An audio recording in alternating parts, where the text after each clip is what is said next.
Ah. Hey, welcome. How's everybody's lunch? It's me.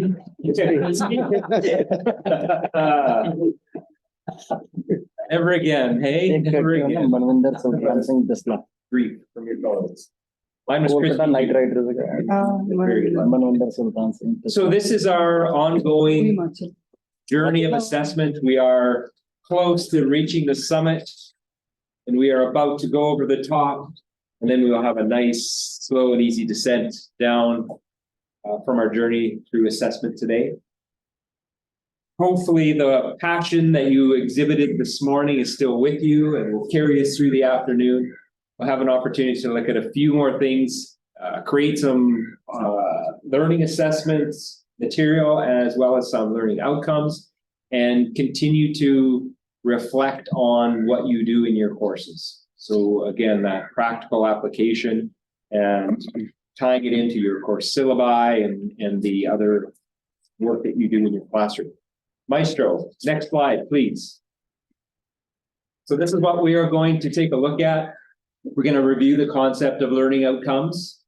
Again, we know that they are originating from some of these documents. There's also some University of Calgary influence on what's going on, and there is the idea that there is input from what is important from a Punjab perspective, from an Indian perspective, and the learning outcomes that we'll talk about in terms of curriculum mapping will fit into this, but they are evolving from a variety of different sources in terms of where they originate from. I'm going to have you take a look at, when we have this other handout, the assessment strategy. So what might, thank you, sir. In your situation, what are you aware of? What are some of the assessment strategies that you have seen and haven't seen before? And at the end of the day, you will have had an opportunity to create an assessment that is reflective of what you want to teach. We did a bit of that with the speed dating, where you talked about how you might change something, and now we're going to continue to do that and build another opportunity related to assessment in the course material that you work with. Okay. So I want to ask you in the next slide, what is the biggest concern you face in your classroom or learning environment concerning assessment and evaluation of students? So some of you have been teaching for a long time. Maybe there's the element of that being assessment that slows you down or gives you pause to ponder. Some of you may be just in the midst of developing your teaching career and understanding what gives you trouble and what doesn't give you trouble. So I'm just curious, what do people struggle with in terms of? The reliability of our data. It's like reliability of my assessment every time. Yes. I am not able to, I'm telling of myself. Yeah. I'm not absolutely sure, like last year, if I evaluated those same parameters, I'm able to come up with the same parameter this year. Okay. So that consistency. Consistency Yeah. or reliability. Yeah. Or reproducibility. Whatever. You are talking about postgraduate level, right? Postgraduate. He is talking about undergrad. Undergrad. I'm talking about wherever you teach. Okay. Yeah. Most of us teach mostly at undergrad level. Yeah. But that is postgrad teaching is, as compared to undergrad teaching, a very small portion. That's good. So consistency around 1 year to the next. Yes. Yeah. Okay. That is for Maybe research. technology is increased, or I'm finding there are a lot of variables, Yes. or confounding variables. I'm not able to absolutely state that this is correct. I did last time this thing. Yes. Like you said in the earlier slide, validity and reliability. Yeah. I'm not that time. I'm maybe it's my problem. Okay. No, absolutely. Thank you for sharing. I appreciate that. With respect to our graduate teaching, the doctor level, veterinary doctor level teaching, biggest thing is we are not able to assess the students by our own style, whatever we want, because we are bound by that, type of questions that we have to ask. They say, okay, you ask this type question, then this type, this type, this type. So it is very frustrating. And what do you do about it? Well, we keep on trying and to convince the powers that be. That's all. So having the assessment being out of your control, is Yeah. something that's frustrating. Mm. Okay, good.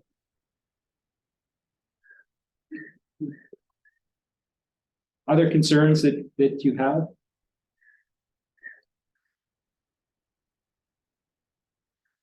We are strictly bound by that format. Second, assessment, when you say it's a long-term process, what I understood, is you assess it for a longer period of time. So when you say that after that evaluation is just point wise, you can the basis of assessment you are giving it. Yes. Final number. Yeah. So we are not that much into like we don't have that criteria. Yeah. It is not very clear. I don't know. In our department is not clear. Like you have to assess on his personality. You have to assess this means if you want to make a doctor and you are saying like no boy should be given to dress. I feel that he should be dressed like you were very conscious yesterday. Yes. It is a natural thing. Means Yeah. everybody is hard. There is no clear-cut guidelines. I'm not, maybe I don't know. Wherever I studied, there were no guidelines to assess. Sometimes you present something and the assessment is poor. Sometimes you present that thing, assessment is very good. Yeah. Maybe the problem is with us. Well, I think it's a shared problem, but it's one. And if you want to go to the next slide. This is what a lot of people struggle with. What is it that we're trying to get people to learn?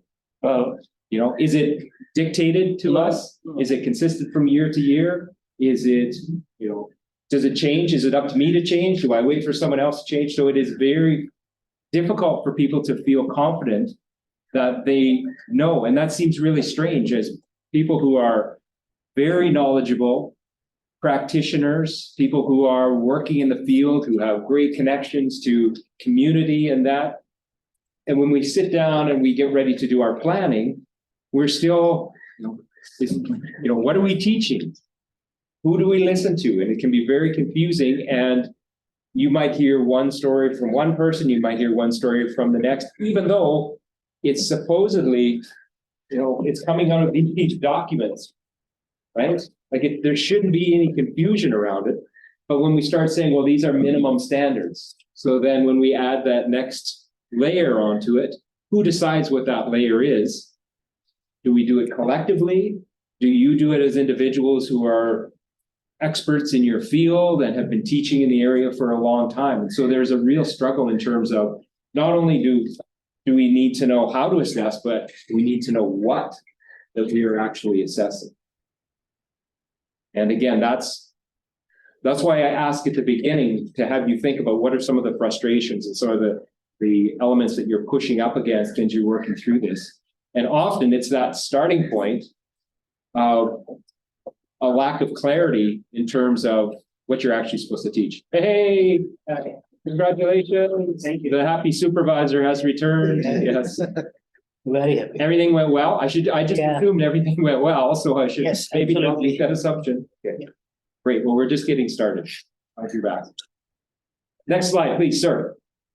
So this is part of what we've been talking about today is how we set up good assessment. And to be able to do that, next slide. That was a beautiful slide to only use for 5 seconds. We really need to know what the focus of our learning is. And that allows us to then communicate to the students. It allows us to set up our assessment. It allows us to choose teaching strategies once we know what the focus of our work is going to be. And if we don't have that foundational aspect, then sometimes it's different from year to year. And you're right. Sometimes we feel that we're not being consistent. Because I taught this way last year, but now there's new information and more knowledge. Do I get rid of it? How much do I have to do behind this knowledge so that people can understand? Do I go back 5 steps? Do I go back 1 step? And it can be very, very confusing, especially if you are new to this business and you're just working with material that maybe someone has shared with you and you haven't had a chance to look through it. That validity of what you're doing is really important. So we have to be really clear in terms of what we are teaching. Okay. Yes. Oh, back when, there you go. Okay, so I'm talking about learning outcomes. And they can come from these kinds of mandated requirements.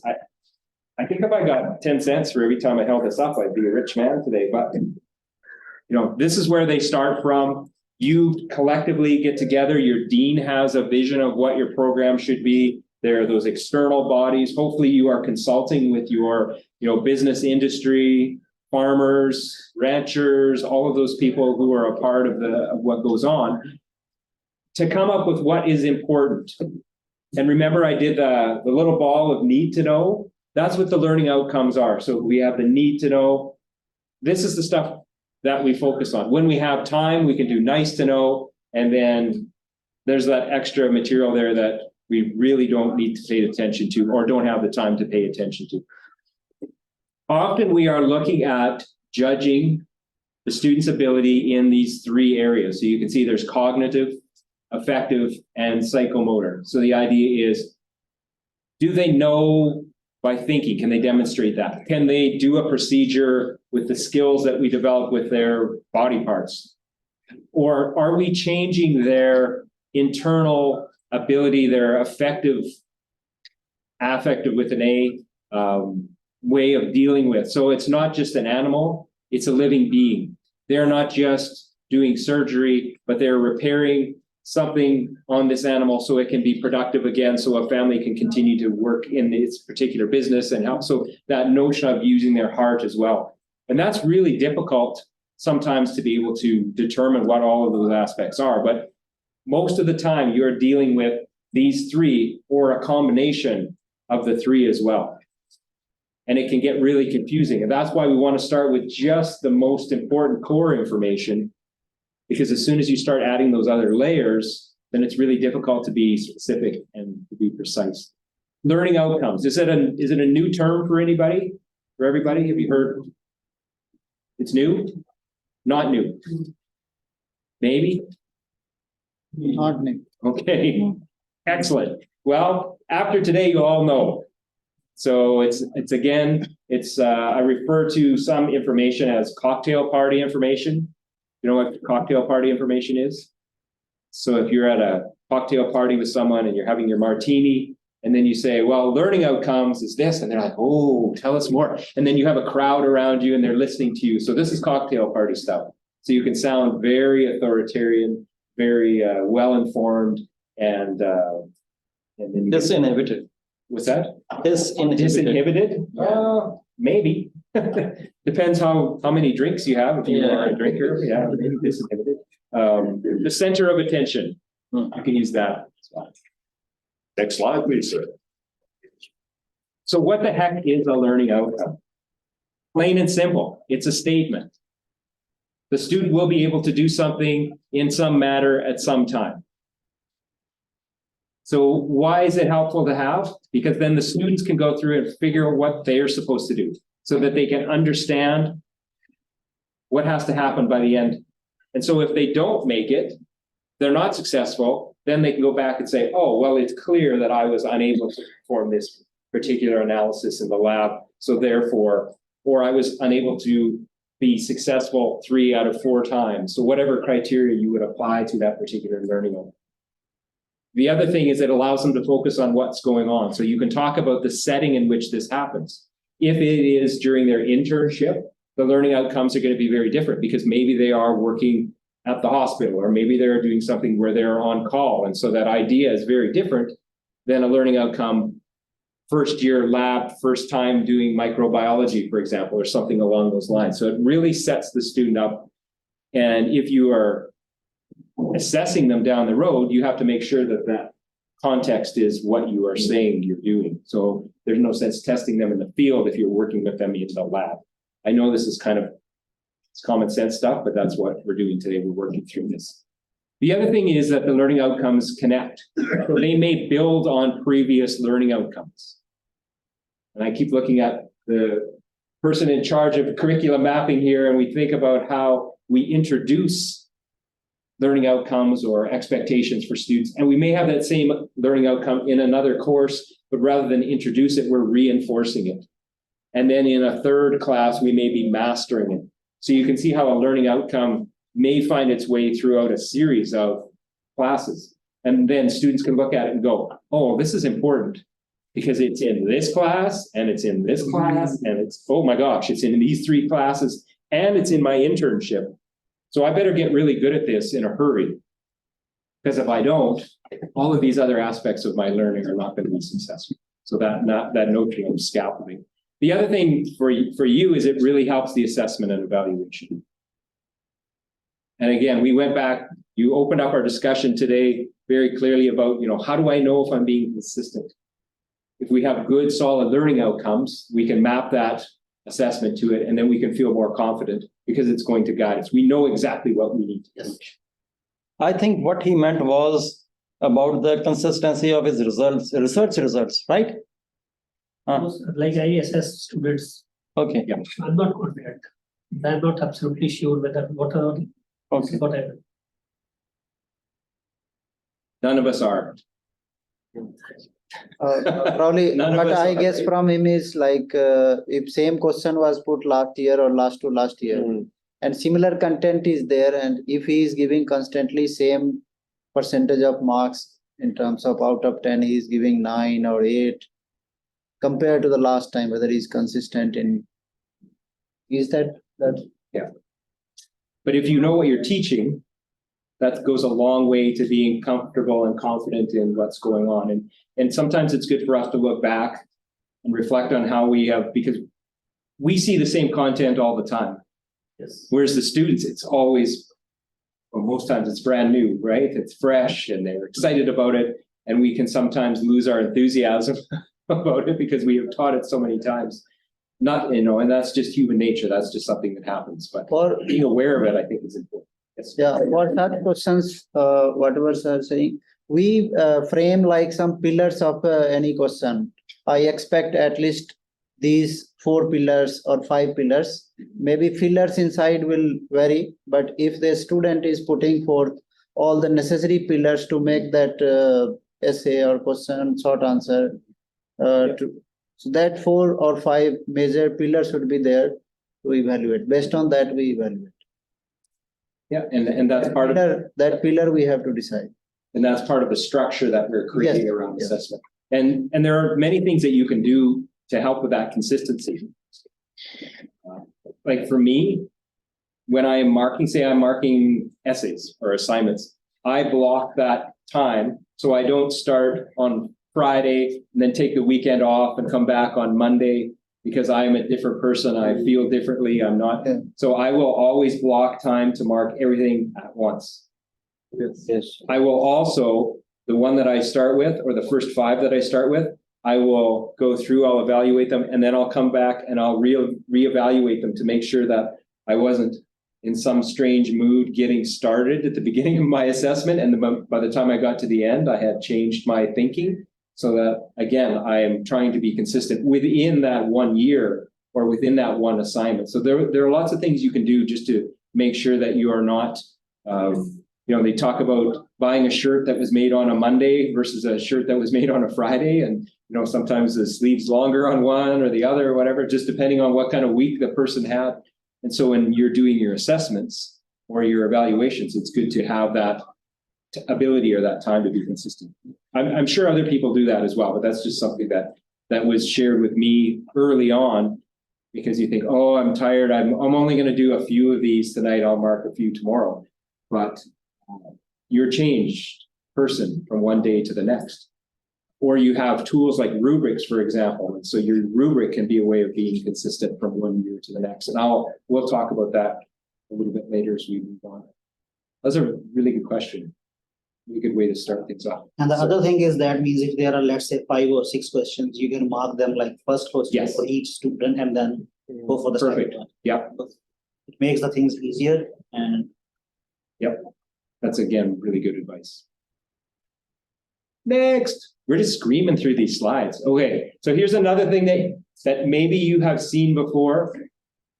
When it comes to learner outcomes or learning outcomes, the mnemonic is SMART. So specific, measurable, attainable, relevant, trackable. the competency based and stated in terms of the learner. We'll show you some examples of that, but the worst thing that you can do when you're creating a learning outcome is to make it very broad and general. It's hard for the students to exhibit or to display 3 different things at once. You want them to be able to have one really important thing in that learning outcome. So really specific, or 2 things. So you've narrowed it down. Exactly. You don't want them to be riding a unicycle while they juggle, while they whistle, while they drink a cup of tea, right? You just want to see if they can ride the unicycle. And then the next learning objective or outcome might be that they can whistle or that they drink tea. So they're all separate. It should be crispy. Very. Yeah. At the end of the lecture, it should be clear-cut message should be there, that Yes. these things you should not forget, Yes. right? Yeah. And so oftentimes when you start a lesson, you say, this is what's important. Yeah. And at the end, Don't forget did this. we get to it? And then you can ask people. I have one course in particular that I always have my learning outcomes for that entire course, but I choose the 2 or 3 that we're going to focus on that particular day. Go through the lesson, the lecture, and at the end we review and I have people vote. And I say, okay, how many think that you are comfortable in this? And then they put their hands up or they don't put their hands up. And that tells me how well I did on that particular lesson. Pretty easy to do that kind of work. And then you get that immediate feedback and allows you to plan and say, okay, I was going to go this far for my next lecture, but instead I'm going to only be able to go this far because the students told me that they didn't understand it or I didn't clearly communicate it. So again, that idea of being really specific. And then when you've put it together, measuring it, like how are they going to demonstrate? Is it a number of attempts? Is it in a certain time period? There's all kinds of parts of your SMART goals that you want to be able to measure. Attainable. Don't make your learning outcomes so difficult that the students will never get there. So if it's something within a course, will they actually be able to get from the starting point to the ending point in the 4 months that you're working? If not, then maybe you cut it in half and then that part gets moved on to an advanced course or something else that they would be working on. Relevant, we've talked about relevancy all day today. It has to be related to the content. So it might be a really good goal, but is it relative to what they are intended to learn and what the course is about? We don't, in many of our university courses, we don't actually have a curriculum. We don't really have a plan. I know in my own college and College of Education, if there's something that I'm really interested in, that I can convince students to take, I can put a new course on. Now, my department would still approve, but we often just approve each other's courses because we think, well, they know their area and their discipline. And so we trust them to be able to put those courses on. It is exactly the reverse here. Yeah. But it's also, there's danger in that one as well. So we know there's danger when you don't have a say, but there's also, what's the relevancy? And if you have someone who just loves a really small part of the world and they want to only do that, is there value for the students in only teaching a class that has really limited relevance for people? So same thing with your learner outcome. Does it have something to do with that bigger picture and what people need to know? The other idea is trackable. So we can come up with activity that we want folks to do, but is there a way for us to eventually create some kind of indication of their success? So could we evaluate it in the end? Could they get a mark on their ability to do that? We could certainly help people understand it, but at the end, is it really something where we can say they have gotten to a level of skill or a level of effective change or a knowledge that we could say, yes, I confidently can report back that this student 80% of the time is mastering this particular. So again, those are rules that will help guide you in the creation of your learner outcomes. And again, if they're all decided for you, then at least this gives you an idea of whether or not you can be critical about them and how you would actually be able to teach them, because you can reverse engineer them using this process. Is this the SMART thing okay? That makes sense? Okay, nod, smile, I'll keep going. Good, all right. No question, sir? No, okay. No. All right, so here's an example of, no, it says objective, but it should say learning outcome. And it's really, we're doing a grammar lesson right now. So we had a Punjabi lesson to start the day. And now we're doing a bit of a grammar lesson, but this is the underneath the hood or behind the curtain in terms of the learning outcome. So, who is doing what at what time? So the audience. You want to oftentimes feel it's the an student- example Oh, I've got related to lots. this? I've got lots. Huh? Sure. No, no. Dr. Arun, Yes. yeah, the students assessed, not the student, the veterinary officers, they come to us for training Yes. and they gave him 10 out of 10, Hmm. right? Arun? Advanced training course. Yeah, and some of the teachers they give too. The veterinary officers, Yeah. when they are going to take some advanced exams, they come here for a short training, 1 month training, and Yeah. they pay something like 1,000 Canadian dollars, something like that. And then in the end, they assess the teachers who taught them. So he's the winner, Yo, 10 out of 10. 10 out of 10, that's Yeah. impressive. You know, Right. like a person will learn the things only when he want to apply it practically. Yeah, But for the students, the motive is to getting the degree. Mhm. Okay. So when they go to the field and when they find the difficulties, then they will come to us again. And when we teach them according to their difficulties, then everything will go in their brain.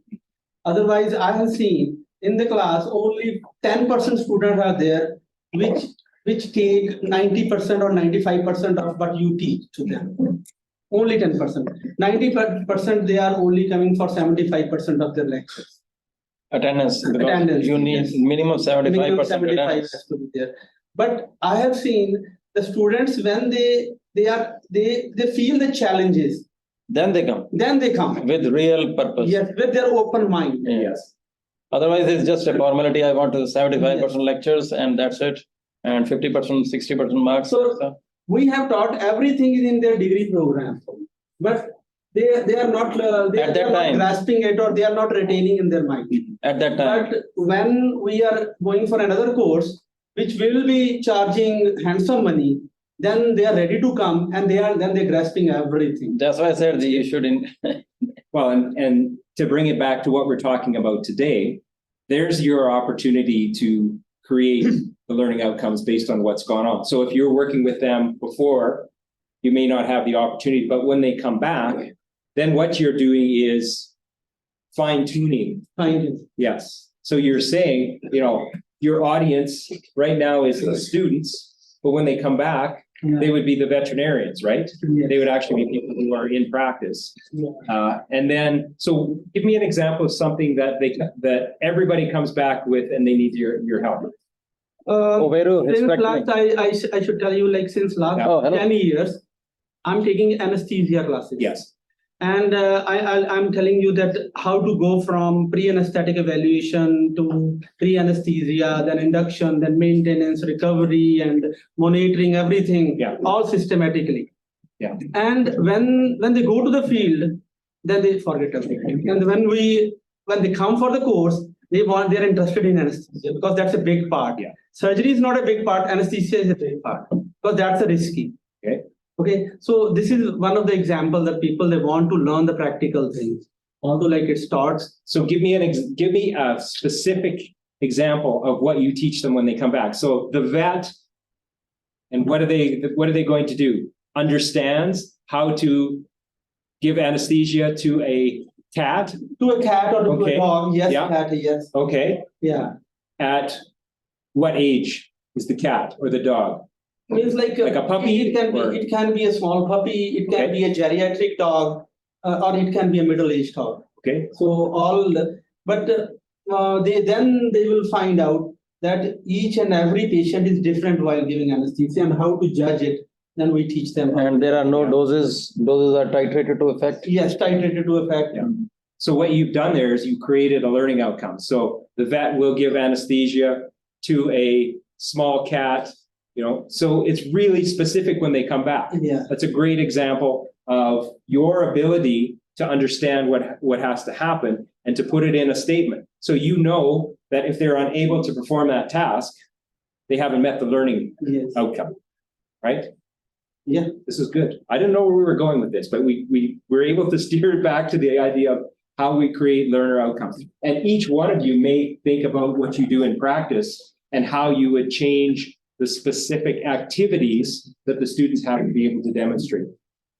Then when you get to your assessment, then you can build an assessment that says, okay, anesthetics, this person has to be able, so what do I have to show them? Well, like you said, everything is titrated so they don't have to mix their own, right? They don't have to figure that out. Titrated to effect means Yeah. everybody's different. One Okay. size does not fit Okay. all. Your needs are different, her needs are different. Yeah. So every patient is different. Different. There is no single dose. You can't give 5 mg per kg for everybody. The same drug can be 2 mg per kg. It could be 7 mg per kg. Okay, so then we have to back up and we would have a learning outcome that talks about determining the amount of anesthesia, Yeah. anesthetic Hmm. that you would give. Like how to assess that, how much dose we need to give to that particular patient. We have to see the physical parameter, we have to go for blood examination, then your Yes, physical they- examination findings, and what's the activity, how like, is there a systemic infection is there? So according ASA status, Yeah. Systemic status, ASA status, yes, ASA. American American Society of Society. Anesthesiology status. So again, what this is showing is that we have a very complex system to try to determine what we are going to teach. If we are just talking about one The aspect. same of it. people who, as a veterinary officers, they give you 10 out of 10, but as students, they may give you maybe 5 out of 10 because they don't appreciate at that The time. problem is like their attitude is different when they're student. Yes, When they When they want some need it- practical thing, their attitude is different. when they need it, then they come to know your value. So assessment can't be uniform for all ages, I'll say. Correct. And so that's why we are ensuring that, depending on the audience that we have, those learning outcomes, it's even more important that we are thoughtful about it. Because those people who are entering don't have the capacity, even if they have the physical skills, they may not have that mental or that The knowledge. drive, they component. don't have the drive at that time. And that's why grad schools were invented, right? Because if we could teach everything at undergrad and people would get it, they would never have to come back. They would learn everything, they would go out, they would have their careers, everything would be good. But that's not the way the world works. We have specializations, we have need to have professional and ongoing development. All of those things are aspects of why we have it. And as you have mentioned, that's why our learning outcomes change depending on what's going on. So you talked like this morning, early this morning, you said, well, if it was this person, I'd give them this mark. And if it was this person, that's an A, that's a B, that's definitely a C if they're a PhD level. And again, these have to change according to our audience and what they bring to it and what they're capable of. And they, a lot of times with the younger learners, they don't know what they're capable of. They may not have been challenged in the same way, or they may never been given the opportunity to think for themselves. Do this, done, move on to the next thing. Here you're asking them to process, right? We're getting away from Chat GPT here. We're getting into thinking. We're doing application and we're doing synthesis and evaluation, and all those things are important. And if you go to the next slide, please. Here are some of the different levels to talk about. Are you familiar with Benjamin Bloom? Bloom's taxonomy? Bloomberg, Bloom, not Bloomberg. Bloomberg is like yeah, the stock markets, and Yeah. stuff like that. No, I this is think- Benjamin Bloom. no, never heard of it. And he's a cognitive theorist, very well known in education. He talks about where people start in terms of complexity of knowledge and learning. And as you move through, you build on that as you get towards the top. So you're starting with the lowest level of Bloom's taxonomy is knowledge. And that's just the ability to say, is this a pen? Yes, this is a pen. Congratulations. We move on. Pretty straightforward, not very stressful on people's brains. That's Chat GTP right there. GPT. Comprehension. So that's the next thing. I'm going to show you this. What color is this pen? Lavender. Is that lavender?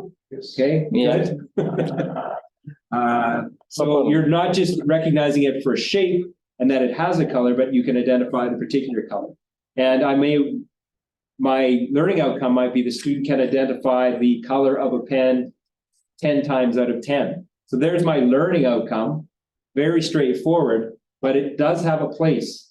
And if we don't have that instant recall knowledge, when we tell a student, hey, can you go get this in the lab? They should be able to look, recognize, bring it back and use it right away. That's that simple knowledge or comprehension. Now the application is, what do I do with it?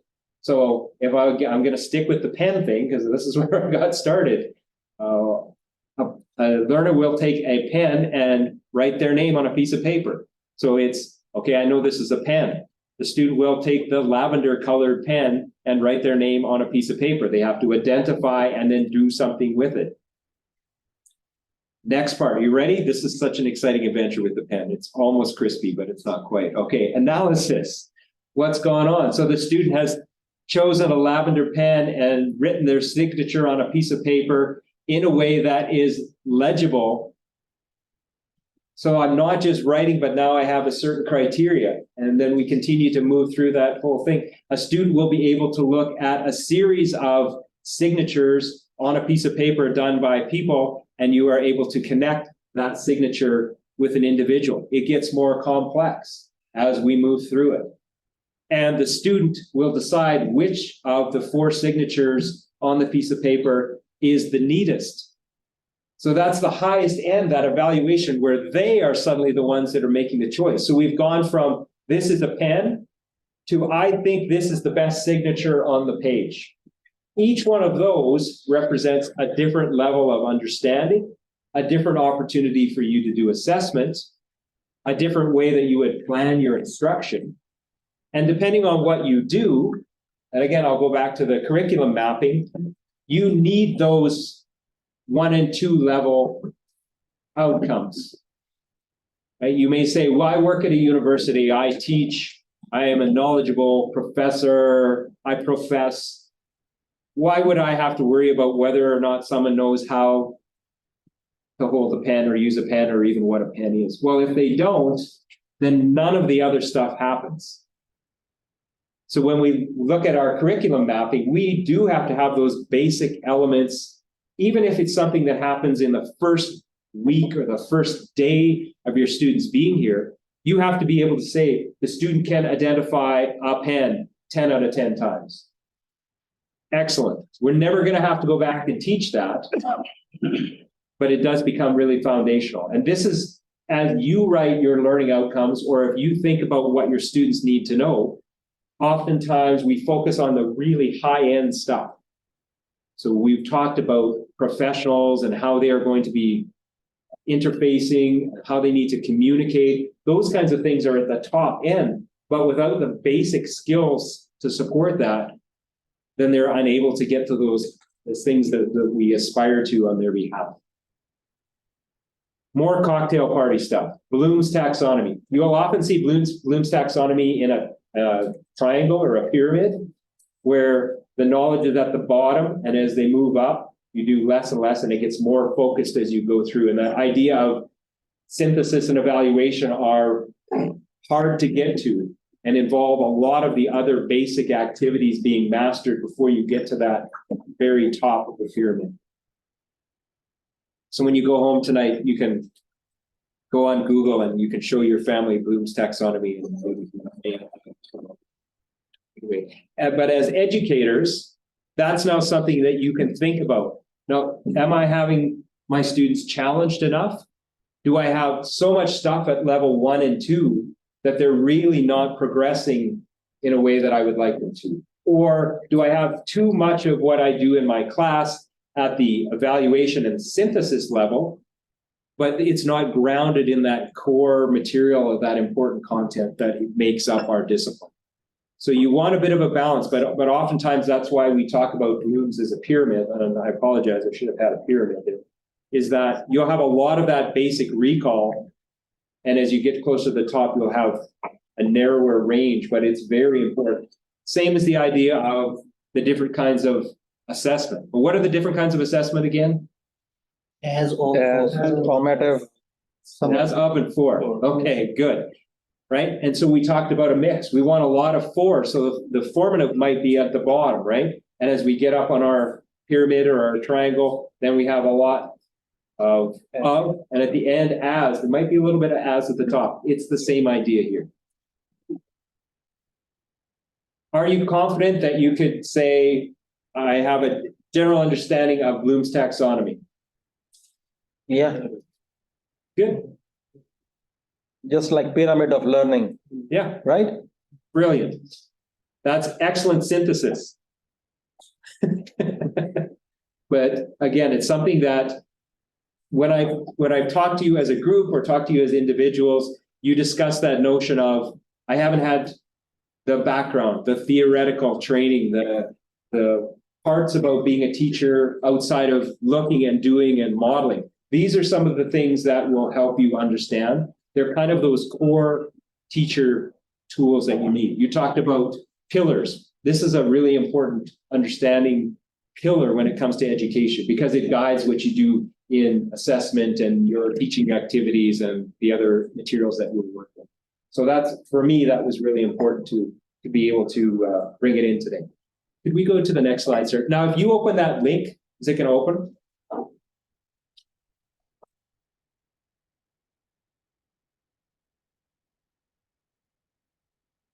That's getting cold. I know it has a very nice film on it. I think I'm good.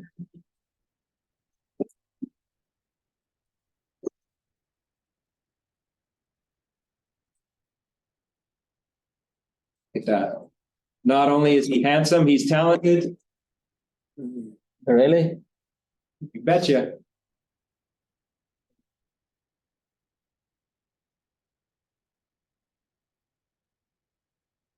Here we go.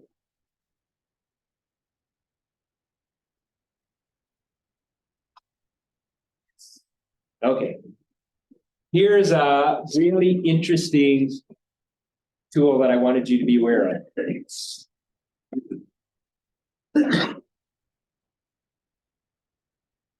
The differentiator. Sorry, I had to say that, make it sound more interesting than it was. What do you notice about this screen? Different colors. Okay, different colors, good. Why would it have different colors? Because the differentiator. I guess I deserve that response. Okay. What else do you notice about it? Analyze, apply, evaluate, synthesize. Students will judge the ethics of the experiment. Contrast. Okay, some contrast. What about the columns that you see there? Those are the 1, 2, 3, 4, 5. Aha! Yes. But time. There's Bloom's taxonomy. So what this does is it demonstrates the different ways that you could put together learning outcomes. So it's an automatic way that you could, so the thinking skill, that's the Bloom's taxonomy. If you want to, someone pick one of the words under analyze. Appraise, for the first one is appraise. Okay, appraise. So if you click on appraise, watch the magic. No. Analyze third. Oh, fourth yeah. one, Yes. fourth Oh, one, okay. next. Down. One person. Go. Yeah. Right, next, Yeah, the down. solution. yes. Aha. So the student will appraise. There's no magic. Double click. No, it changed. See on the first line? Yes. Okay, leave it. It's good. Leave it. Now go to content. Third one. Oh, the thale, Up. No. Up. thale. Oh, Go to the tab that says it's beside thinking upar skill. jao, upar. Red. Yeah. Okay. So now what you can do is the student, we've chosen compare. The student will compare. And you can pick one of those. Try big idea. First one. Okay. And when you click on edit, so go back up to the sentence up at the top, Add it. right up to the top, keep going to the sentence. No, Sentence. Students will keep compare. going. Oh, yaar, tu Up, karna. up. There you go. Add it. No, go to there. Okay, Click so to where it edit. says click to edit,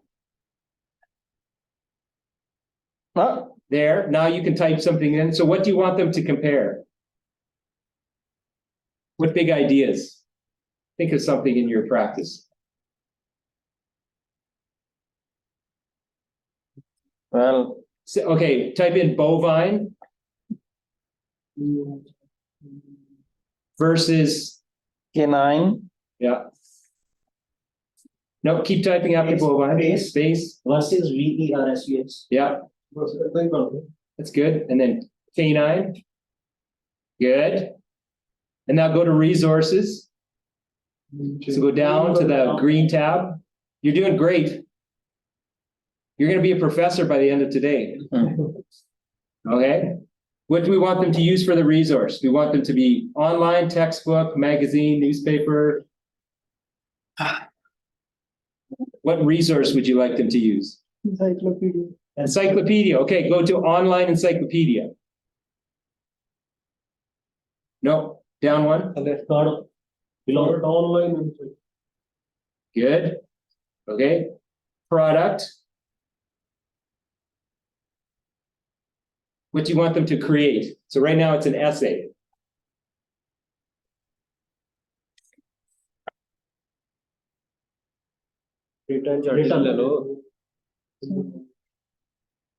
Written. You want them to do something under written? Okay. Do you want them to do a report?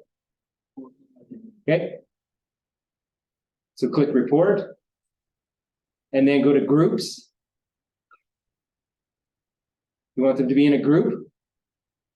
How big? 4? Okay.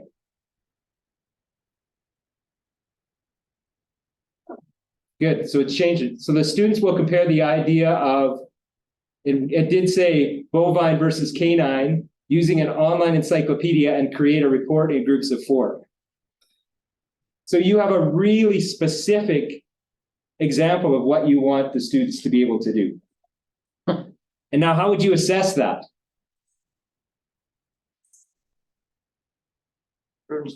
big idea. You might have them form their own group. So they would have to come to you and let you know who is in the group. So that's one form of assessment. Okay, they have a group. I'm confident, but they have, and maybe you want to mix. Say you want 2 of these kinds of students and 2 of these kinds of students in the group. So you could have that criteria. So that's part of your assessment. You might have them hand in a draft of their report, which you give them feedback on. So there's another assessment that you can do that's connected to this particular learning outcome. You might have a rubric that marks the content. So if you can remember when we started with that abstract first thing this morning, and we didn't have criteria, and you were like, Jay, there's no criteria. I don't even know how to mark this, right? So you would have to create that criteria so that when you went through this and they had formed their group with the right mixture and sent you a draft and then gave you the final report, you would have a way of doing that final evaluation. So what this tool does is allows you to play with some of your content to have a really good specific learning outcome. It's kind of magic. Do you like this? I think it's something that just allows you to practice, and then when you have it set up the way you want, you just highlight, copy that, and you would paste it into your syllabus or into whatever teaching and learning materials you have. So do you want to go back to thinking skill? Oh, no, that first tab. So stay on the differentiator there.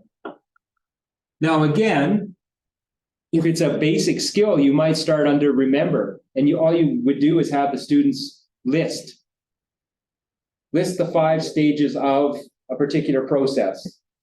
Good, they know how to do it. What was your example? Life cycle stage. Okay. Student can list the 5 stages of the life cycle. Boom, done. Okay, let's move on.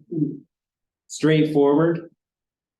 But as you move through this, you could be more and more complex and have them bring those elements together. So once they knew about the 5 seconds of the or stage of the life cycle, you might build on that and create another learning outcome. Is this coalescing? Coming together? All right. The faculty members will understand learning outcomes 10 out of 10 times at the Teaching Academy. Okay, there's my learning outcome for this. Thank you. We can go back to PowerPoint now. And it's just called birdseed.com if you want to go and check it out. Which I think is kind of appropriate if we're working in veterinary medicine. So, although they spelled birdseed wrong.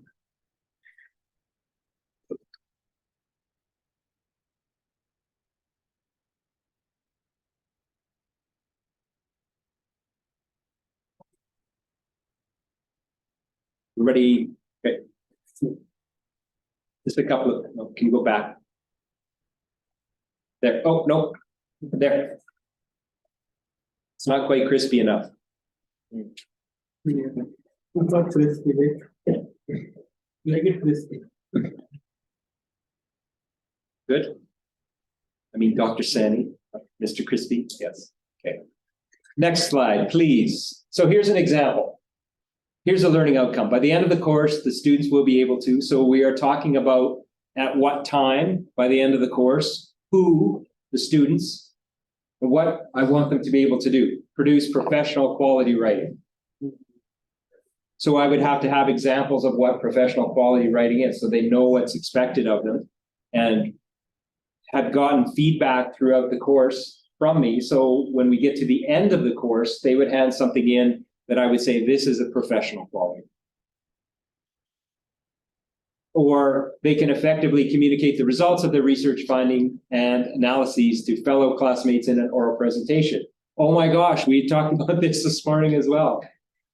Presentation skills, well, if that's what we want them to be able to do, then this is the learning outcome that clearly states how we want that to happen.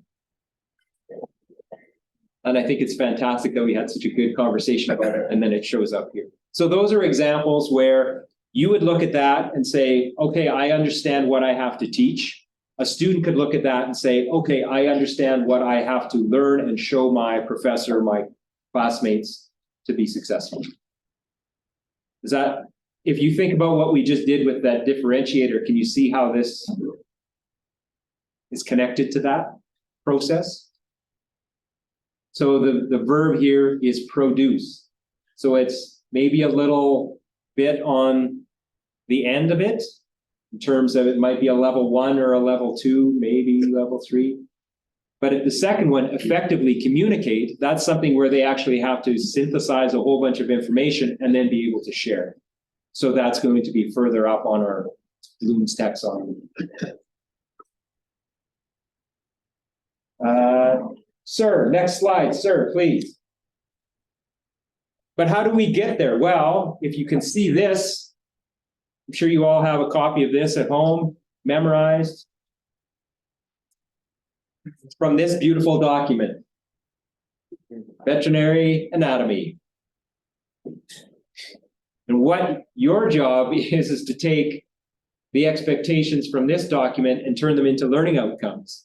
And you can see how much time you could spend putting together, like we were talking about, in practice vets not knowing how to do anesthesia well enough. If you look at this, study of the properties and structure of the bone. So if that is a general outcome, think of how that gets broken down into so many other measurable layers and how complex that can be.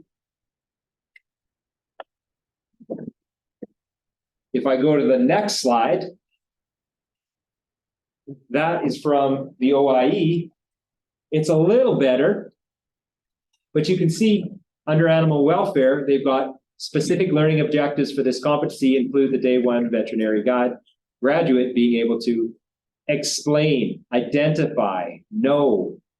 Some of those are pretty basic, like the ability to identify. Whereas explaining means they have to take in a bunch of information, and explaining might be a presentation. Explaining might be in an essay format. Explaining might be in a video. Just to revive that old chestnut. Okay, so there are lots of ways that you would look at these and then see if they fit with the way that you're doing your instruction. Am I assessing them? If I'm asking people to identify, is it the Bublis horn and hoof checklist invented by Wilson et al. In 2023, or is there another form of assessment that I can add to it that meets that learning outcome more clearly, more consistently? Validity, reliability, all of those things. But that's what we're doing when we're presented with a bunch of this information, is we have to tease it out and ensure that it makes sense in terms of what we would present to our students and what we are able to figure out.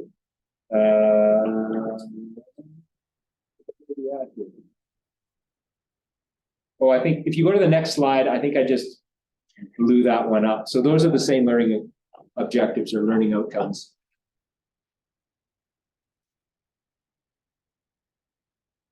You will see people use outcomes and objectives interchangeably.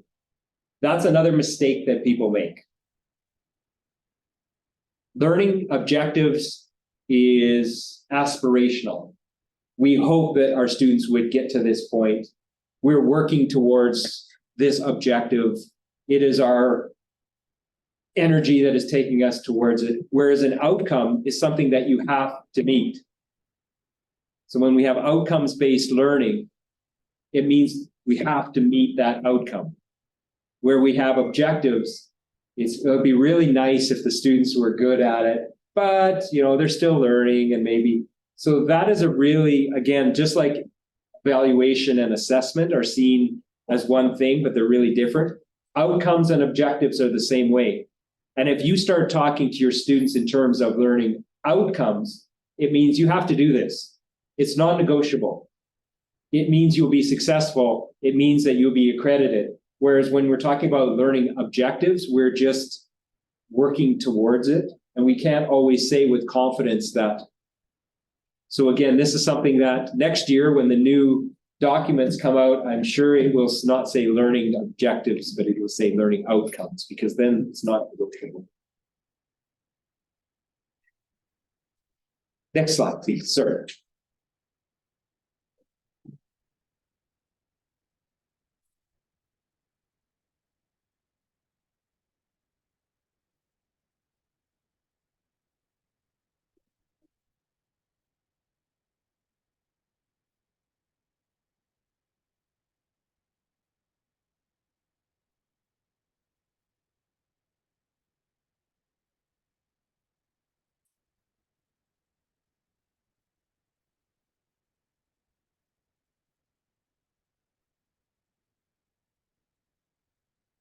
So these are three things that are specific to you as instructors, as faculty.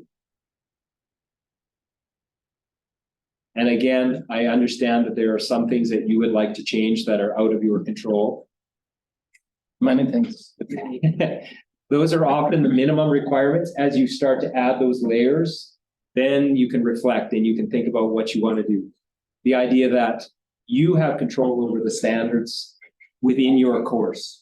They are certainly guided by those external agencies and your accreditation bodies, but ultimately it's the work that you are doing with your students that gets them in. And there needs to be in your mind a connection between those learning outcomes and the assessment that you do. So if you don't have as much control over the outcomes, you certainly do over the assessment. Sometimes the most important part is understanding those outcomes and how they are drawn from these other resources, and acceptance is a very important tool for all of us, or a goal for all of us. And then you can say, okay, I understand why we do that, but this is how I am going to do the assessment. Next slide, please, sir. So I've talked a bit, I went on a bit of a rant about objectives versus outcomes, but you can see why outcomes are really helpful. Individuals can determine where they are at with the outcome. Have I met this criteria? Have I gone through this particular learning successfully? How many of you have used rubrics? What? Do you use rubrics at all? No. Rubric? Yes. Do you want to talk about a rubric then? What is it? Some kind of framework, so where you can, for example, if you are marking something, we are usually sometimes use that for our PG students while they are presenting their assignments. So we see that whether it is okay, if it is well organized, that is the first point in that rubric. So then if it is the design or all those things are there, then the second one. But structure is fine. Third one is the content, and then the way they present. And then those, every criteria will have again subheadings or like if they're presenting, how well they are communicating with the audience, are they making their eye contacts? So these kind of things. So Basically, sir, you divide 100 marks which you want to give to a presenter in different criteria, content, delivery, presentation is, so you divide them into 10 marks, 20 marks. That's good. so kind of very common there when they were doing poster presentation evaluations, they give that to the judges so that they can judge each participant based on a uniform framework. It's a kind of it's well framed. I have an example here. Those are great presentation in terms of how you might use them. In your email, oh wait, there should be something coming that says, oh, am I not online? Which Wi-Fi am I using? That one? It's not letting me- Desktop LOTU 40E. I have. It's not letting me join it.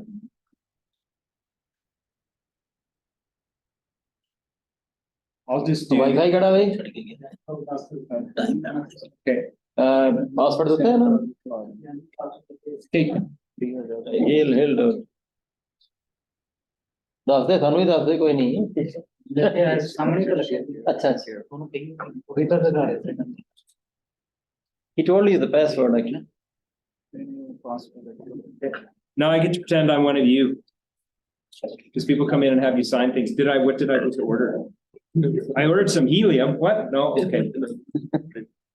Okay, good. Did you get it? What's that? That's just that's my $1 million speaking fee. They're just cutting me a check, right? Anyway, I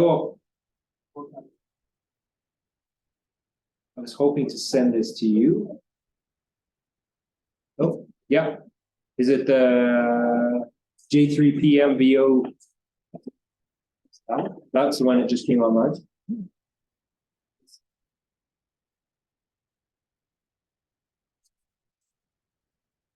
Okay, so I should be able to do this.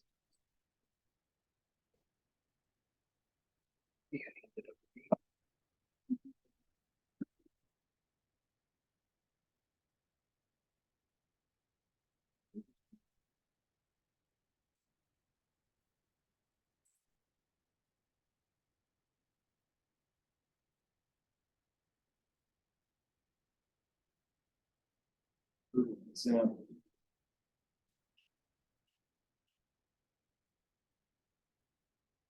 it's not letting me attach it for some reason.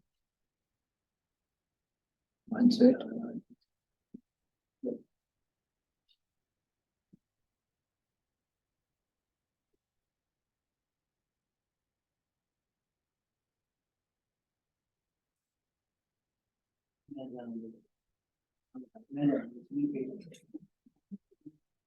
Only you are not getting connected. Only the connect way. He says you are connected. Attach new disappoint. Oh. Attachment कर दी यार. Yeah, it's paneer कोड़े हुए हैं यार. हैं? लगा go into my Outlook. बैठा नहीं क्या दिया? Okay, try to get here, log in. So.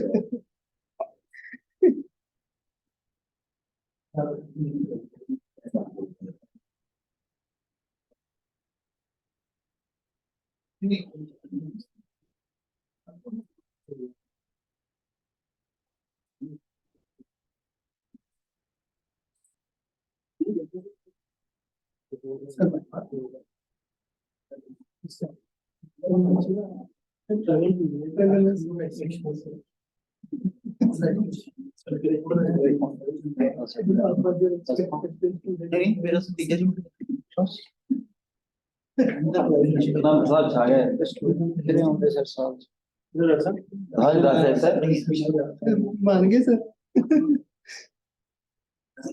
ਧੀਰਜ ਗੁਪਤਾ ਨੂੰ 2 ਦਿੱਤੇ ਨੇ।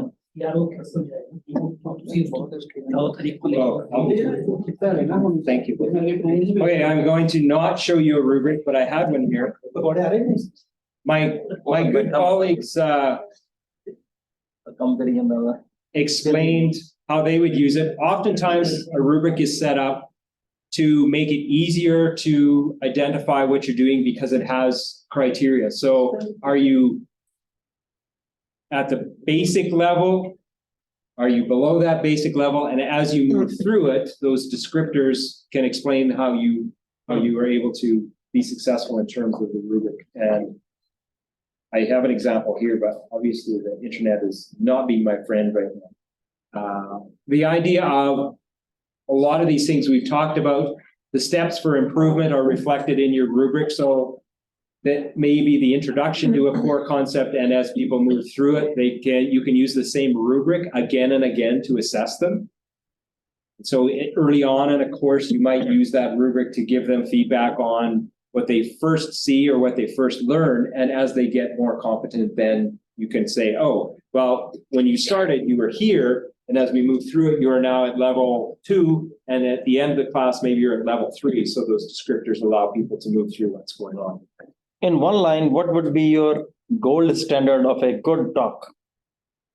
One line. A good doc, like a Good rubric. talk. Good lecture, good seminar. What is the gold standard? What? No? I'll have Right? to get back to you.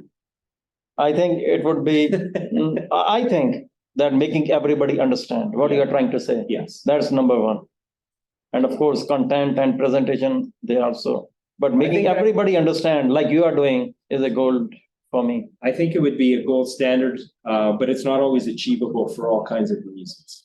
But you fairly achieved it. We'll see. We're working on it. I have my fingers crossed. You I are know we're buying, getting through this together. so- you are buying all the drinks. Yes. Okay, next one, competency-based assessment. So this is not just knowledge-based, but it's a combination of. And I think in your world, this is really applicable. So working in veterinary medicine, you have a vast amount of knowledge, but you also have a whole bunch of really practical skills that you have to combine together. This is more difficult. It's more complex. I think that it's something that you should be working towards, that most professional places that have a similar combination of knowledge and skills that you do should be aspiring to that. But it also gives you a really interesting range of assessment options. So when it's basic recall, true or false, multiple, like standard tests, but as you go through and you have someone do a full assessment on, an animal, not just a simulation or what did you call it? The box, the shadow box? No, Phantom box. phantom box, right? But you're They actually use working it with real people. for the per, veterinarians do per rectal exam. Yeah. You know that? So they make the students practice in that box. Okay. That's a dummy, sort Yeah. of. So something like that, as you go through this competency-based and you have access to animals and cadavers and whatnot, it is a whole range of different skills that are happening at once. So it does become more complex, but it's also it's more real. It's more authentic in terms of what a vet would do. They don't have the phantom box in their clinic, right? Someone brings an animal into their clinic and that's what they're actually working on. Okay, I'm gonna give you a chance to do some practicing. On the next step, I want you to choose one activity or one area of learning in your courses. So if you've got your syllabus here, that can be helpful. And I want you to just practice doing a SMART goal or a SMART learning outcome for that particular course. So if you could go back to the slide that has SMART on it. So Go back to the slide. Very keep cool. going, keep going, keep going, keep going. Keep going, keep going. One more time, and again, Last time. maybe. one more time. There you go. One more time. There. So I want you to think about how you might create a learning outcome for your class. Is that all right? Does that make sense? And when you have it done, then you can take a short break. You can take a 10-minute break. So you can work Yeah. on this and then take a break. It's done. It's done.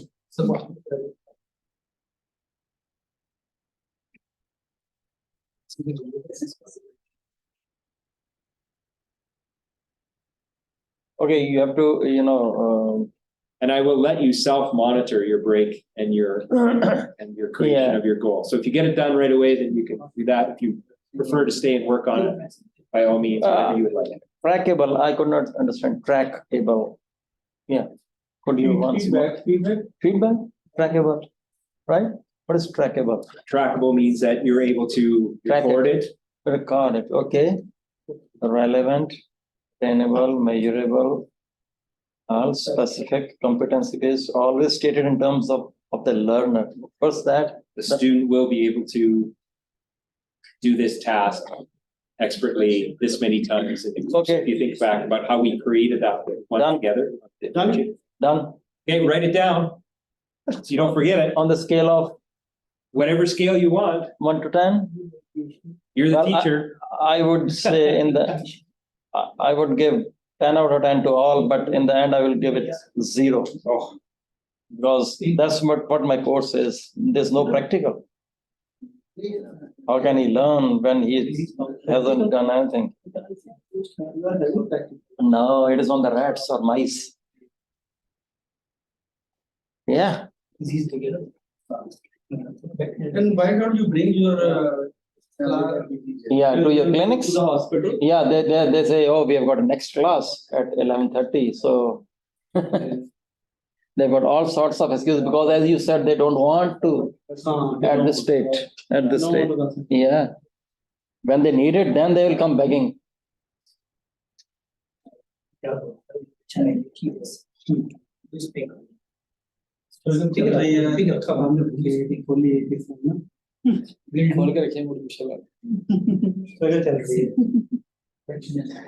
Disease.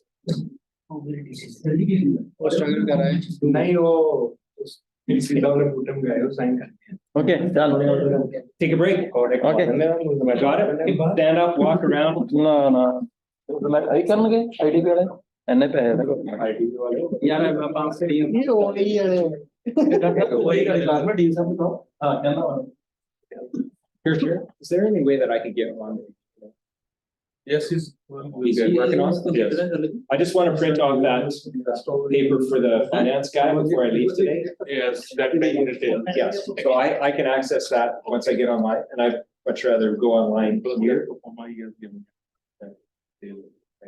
Yeah, it's, I don't have to fill it out, I can just print it all out, like there's what standard one, then I can just.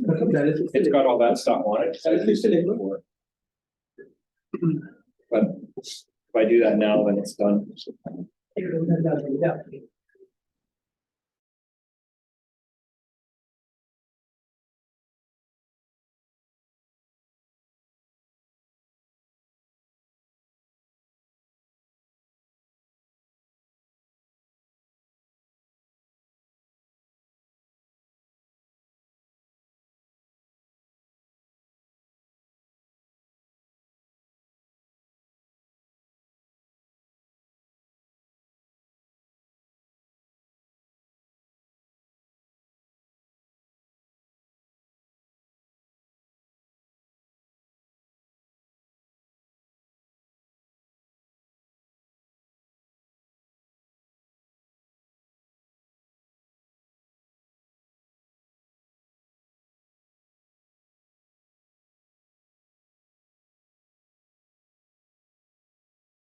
They are done with their BVSC program. So if they go into field or if they are running their own small animal practice, if they get a case of rabies or a dog bite, what should they do? Or if they get a phone call from his or her relative or friend, Oh, it's been bitten. Dog, yes, and what should they recommend? Yeah. Such kind of things I focus number of times within the lecture, ask them. That's what I do. And really specific. Really specific. And if we talk about the start or end, then as I told you earlier, also it. Not all of my lectures, but some of my lectures, they start with a case study. Yes. So there are number of case It's studies. a way of engaging them. And Yes. I'm aware and transferring that information. So if they don't understand at the beginning, you can come back to that case study and then see how. it is. Some of those, they start with history of that disease. That's always helpful, because during that, you can tell them, these are the symptoms, this is how it was. So it's a kind of way they can be more indulged into the lecture.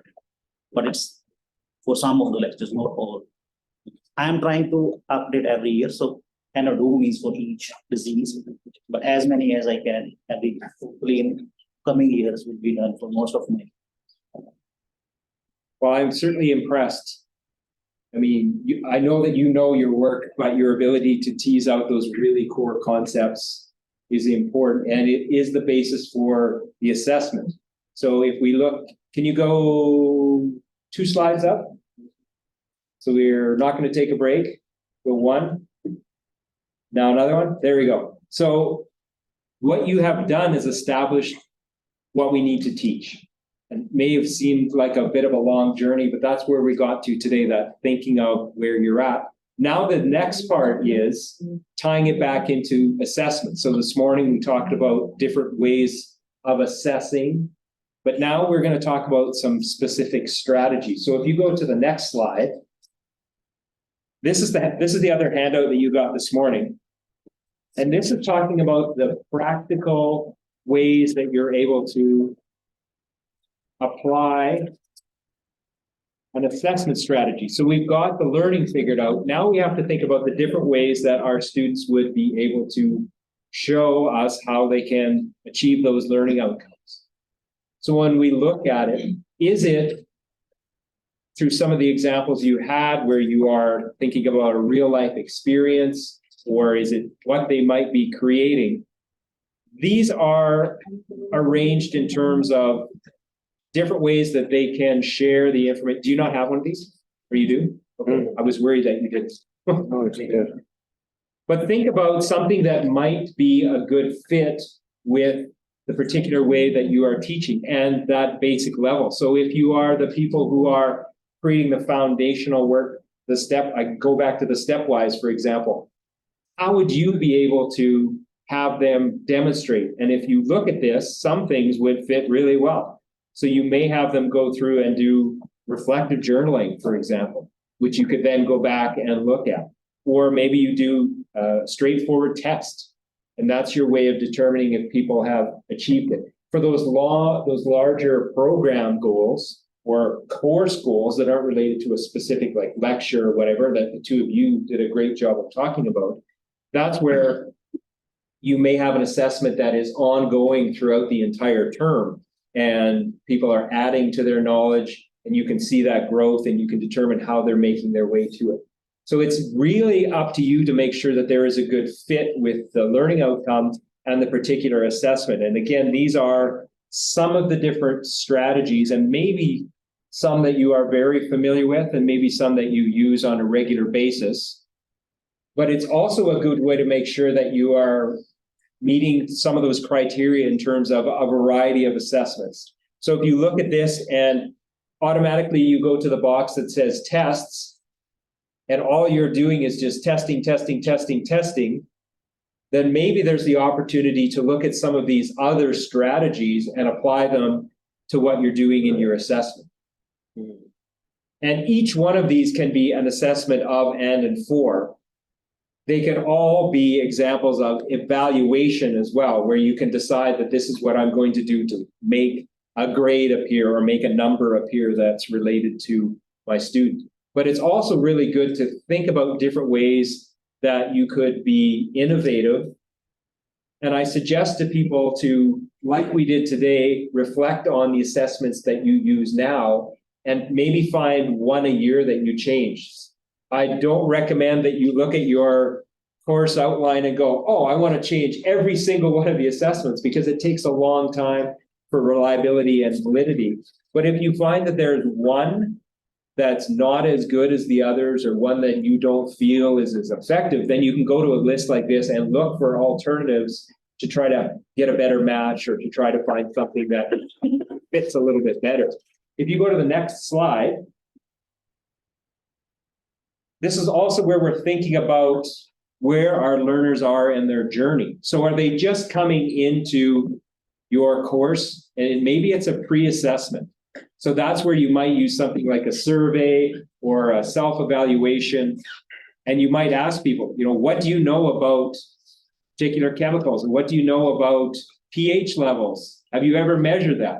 That also gives you an indication of what you may have to do in terms of teaching them. So that pre-assessment can often set up a course, and you may do a pre-assessment and realize, oh, everyone in my class has already figured out the first two learning outcomes in this class. So that's great. I can then expand my time spent on the other things that I'm working on. Or the other side of that is, oh, I did a pre-test and nobody knows anything about what we're supposed to teach. Whoever taught them the class the prior year missed a whole bunch of things. And what that means is you may have to back up and do some pre-teaching, which is always, it's good to know, but it's sometimes a little bit frightening to realize that you have to start a little bit further back as opposed to getting them moving down. And when we talk about those really important foundational skills, if they don't have them, then there's no way that they can be successful and move through the other work that you're doing. Most of the time it happens Yeah, with us. yeah, where someone hasn't provided that Yeah, background. many times, because that's not the point. Yeah. Because here we have got some pressure from, we can't fail so many. Mhm. I mean, we don't never fail a student, they fail themselves. Yes, they do. But then there's a pressure, okay, you give them grace marks, and when you keep on giving them that thing, they come to your next class and they don't know the basics. So I hope you are understanding what I'm Yeah, trying to, no. hidden meaning. Yeah. Of what I'm trying to say. There's a hidden meaning, and I cannot be very open in this. That's fine, I don't want you to. You agree, Dr. Okay. Harkirat? It's a recording now, sir. Yeah, Oh, the microphone is right in front of you. That's fine. So you turn yours off, yeah, No, no. But that's bitter truth. yes, That Speaking truth is the most easiest thing in the world. yeah, you don't have to think, you just have to say it. It will be same all the time. So that's you where, agree or not in this? I agree. इससे मैं आप लोगों से बहुत junior मैं ही agree कर रहा हूँ आप लोगों को Everybody agrees, but nobody I've wants. seen, many times they have been, okay, I should not be. that's all right. Okay. So let's talk about formative assessment. So again, there's some different ways that you can do formative, cut. You want to find out if they're learning. So when you see where it says no stakes, low stakes, high stakes. So the pre-assessment doesn't mean anything. You're not attaching a grade. That's more for you as the instructor and more to situate the student in the learning that's going on. Low stakes, formative assessment. No pressure. Let's just learn together. Let me help you. Let me support you. And you can see where those different assessment strategies come into play. And then the final one is the high stakes, where we have to actually do the evaluation part and apply a number. If you focus on that middle column, your students will be successful. If you add that first column, they'll be even more successful. And when you come to the last column, because you put your time and effort into those first two, then the high stakes aren't as stressful. They get through and they can move on. And then again, that's part of what you're doing when it comes to good assessment, is making that data that you're gathering work in a way that helps you and, more importantly, helps the student when they come to that final stage. If you go to the next one, really quickly, who has a favorite, who loves essays? No one? Who likes true and false, OpScan exams that you can just have the student fill them out and then you send them into the machine and then you've got your marks back? Do you have those? Actually, they have a set pattern here Yeah. for the exam. Okay, so you don't get to, He's asking the favorite out of that set Yeah. pattern. Okay, next one. do you have a favorite? In the format, I do have some favorites. Do you like quizzes? True false is from MCQ. multiple choice. True, false, MC. MCQs, most Okay. people like multiple choice Yeah. questions. Good. Wrong answer also. Wrong answer? It Okay. gives a good impression how much the guy or girl has imbibed from. the- Okay, good. What about presentations? Is that a favorite one? There is no presentation here. Presentation will be in our postgraduate How we are doing seminar. presentation, case presentations in Clinical internship. case Okay. During internship, we are doing case presentations. I think I read that in that whatever document. And Okay, that problem-based learning we have PBL? initiated based on clinical cases. okay. So PBL, case-based, okay. My favorite is justification. Justification. Justify. Okay, Justify or give reason. Yeah. okay. So they have to Patient co- explain. They can't go to Chat GPT. They actually have to think about it. Yeah, they have to use, that is, Where is that on Bloom's taxonomy? So where is that? that's. Up at the top, right? So very complex, and it's a true indication of how they've combined all those other elements together. Any other favorites, favorite strategies? Fill in the blanks. Fill in the blank, you like that one? Why?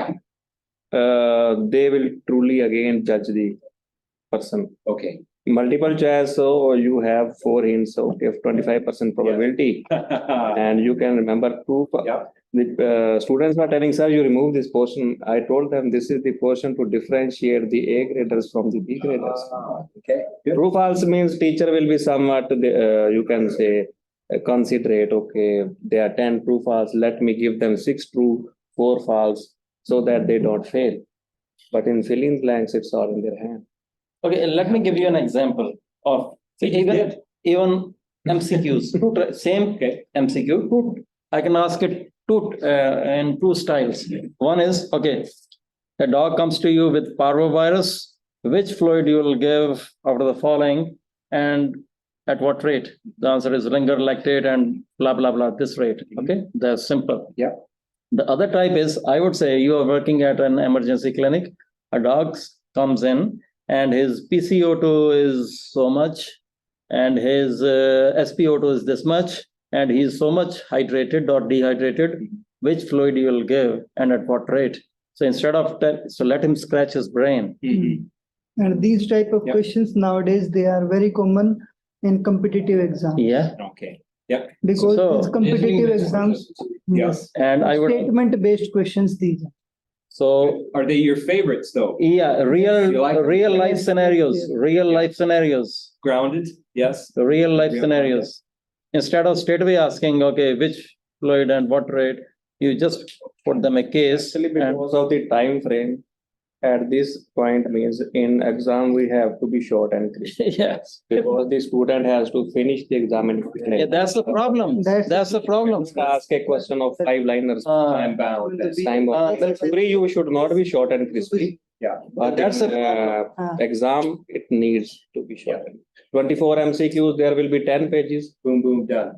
So it's not- I think since last 2-3 years, that pattern of exams for PG, PhD changing. So we need to acclimatize our students for that. You will do, I'm giving 50% statement-based MCQs, 50%. but for the undergrads, I mean, the VCA is not going to accept this thing, you know. But we can do that. This is the thing. We are giving 4 options. It's okay. Student to score marks. And that- Inside, sir, objective, like you give a longer statement and out of that you draw 2-3 objectives together. That also you can do. That can be done. Give a passage and then. UGC net में ऐसा pattern है. Okay, UGC. Okay, the case he was discussing, keep going, okay, keep going, that's, keep going, Slide. keep going, Next slide. keep going, keep going. These are some, okay. okay, I wish it is here. This There's thing, my image of a journey. So we're all on this journey together of assessment. if you want to see its value, come to this place in May or June. You'll love this. I will, because there's no snow there. No, because it is 45-degree Oh, here. yeah, I will love that, yes. 45, man, We should love 45, every it is 130-degree Fahrenheit. If there is no summer, how will you take ice cream? Huh? If there is no winter, how will you take water? Yeah, but If there is people like rain, how will here- you take fritter? even May, June, when it is 45 here, we have got places, India is, I mean, the real power of India, okay. The Wait, real, wait, no. Sir, it will take I- all the topology. I am cognizant of the time, so I want to get through the last couple of things. okay, although I do appreciate that it's very hot here. That's. But India is so I went vast. for a walk in Saskatchewan and that was just part of my trail. And it's- Oh, you want, Yeah. you can see this even in India, even in 45 degrees centigrade, there's a place called Rohtang Pass. India, Yes, there is. the might of India is in mighty Himalayas. I mean, it makes North American mountains look like a kid.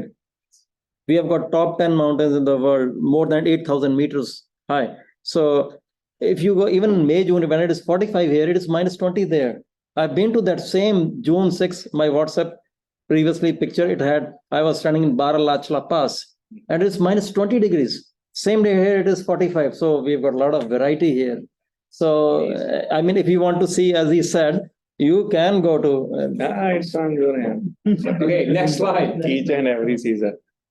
So you've talked about different assessments, why you like them. It's also important to think about the learner. Is most important thing rather. So oftentimes we will think about our content, think about our learning outcomes. We'll have a favorite assessment strategy that is maybe on this list or is maybe something else before, or that we've thought of before. But what do you think about in terms of your students when they see that assessment? Do they understand why fill in the blank is better than multiple choice? That might be something that you explain to them. You might have a discussion about assessment, whether you've done that or not with A real life students. scenario. The opportunity to say, this is why I'm doing it this way. I know you would love to write an essay, but we only have an hour and a half. And that's why and what that means is they have an understanding of the strategy that you use. Or they may say, why can't we just do a test every time? And you may say, because as a graduate student, you have to be able to articulate and present. So we're not just talking about the content, but we're developing those skills that we talked about this morning, those informal skills, those co-curricular parts. That decision-making that you make when it's shared with your students, they can be more receptive. They feel like they're a part of what's going on and they buy in. If you just say, here's what we're doing because I'm the teacher, then you create some distance and you create some dissonance as well. So it's really important that when you come up with a strategy to think about what helps your learner, what assessment strategies that you apply, that you choose, that you feel are good for you, but also help the learner as they get through. Well, you have to put yourself in student's seat and think from his angle. Next slide. Okay. He's in a. No, it's almost 5 o'clock. And so I know at 5 o'clock, the power goes. Tomorrow we'll do early. What's that? Oh, Tomorrow yeah, we'll leave early. That's what I say. This is your homework for tonight. So we went around the room and you all talked about the learning outcomes. Some of you have multiple learning outcomes. So I want you to just pick one. So you don't have to do every single one that you talked about because some of you yours was like one specific. Yours was one specific that was really good. Some of you have really big ones. Because our course content is like that. No, just pick one. I want you to pick one. You cannot pick one condition in a disease. You have to know it. Okay. Well, then I look Have forward to know to see what you share with me. But I want you to come up with an assessment. Yeah, they should also know some leaks. This is the But I want to see what you come up with. one Assessment, just choose one. So I want you to say, I would choose a multiple choice. Then you say economic impact. It covers all. I will give you one liner here itself. No need of. But I look forward to what that email says. So tonight, you all wrote my email down before. I want you to send to me what your assessment would be so that you are able to determine if the student is meeting that outcome. So what do you choose? Do you do an exam? Do you do a practical exam? Do you do an observation? Do you do, and I know that you are sometimes bound by constraints, but I don't care. I want you to think of something you might do if you were given the opportunity to make that change. I want you to start to push against the walls that are closing in around you and try to imagine different ways that you might assess what you do. Is that okay? That I think. J-A-Y, yeah. Hmm? J-Y or I? J-A-Y, Wilson, yep. J Wilson at the rate USAS. USASK. That's A. Dot Wilson at USA. Yeah. Dot. You don't have a mail? Dot C. Put it in what? No, he told, na, yesterday you sent me a mail. J dot. Oh, yaar, unne kal kya kiya? J, okay, hold on. J-A-Y. Unne jawab bhejo. Yep. What are you? What is your You teacher? want to be sure. Is it the one? Yeah. A. Dot Wilson. Yes. Thanks. Hey, thank you. Did we mail you something? What? What's that? We mailed you something Yeah, I want you to email me. No, that's true. yesterday. Have you emailed us something? You were supposed to have sent me your answers to those We have sent We have, questions. Some of you did. Yeah, I think I have them from 3 people. I have. So if you emailed me, I responded. Yeah, you responded. Yeah. 8:58. Yes. I did not get those. What? Hopefully, we'll send it to the right spot. Then I will keep. what does USA USA stand for? That's for USask, University of University of Saskatchewan. Okay, Okay, tomorrow, okay, we will not talk about assessment all day. So I'll give you a break from assessment. okay. Well, Tomorrow, maybe I'll talk about it a little bit. Tomorrow is curriculum mapping. yeah, it should be crispy. Oh, it's gonna be beautiful. You're gonna love it. Okay, so we're gonna start off with that. And then in the afternoon, we're gonna do course planning. So again, if you have a syllabus, bring it. It will help you in your course planning. We're also gonna talk a bit about syllabus We planning. are not supposed to plan our courses, no. Well, we're gonna talk about it again. I think, I'm leading the revolt. The revolt starts now. Change starts with you. Make a plan. Yes. Since we are saying that. Yeah. we should, I think the audience should be above vice chancellor's level. Okay, we'll Yeah, invite them to. because they are the powers. Vice Chancellor level.